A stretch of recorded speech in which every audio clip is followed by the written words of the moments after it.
ए भाई लहड़ल टरेनमा लगड़िया में हो। ए भाई लहड़ल टरेनमा लगड़िया में हो।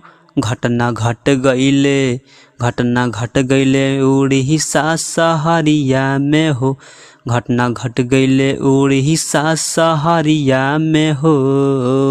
माई बाबू रोबे लगी बड़की भोजाई, बहनी के लोरवा रुका न पाई।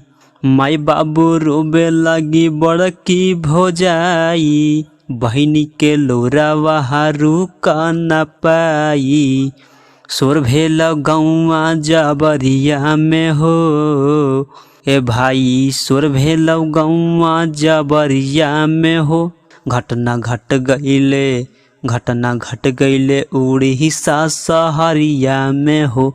घटना घट गईले उड़ीसा सहरिया में हो।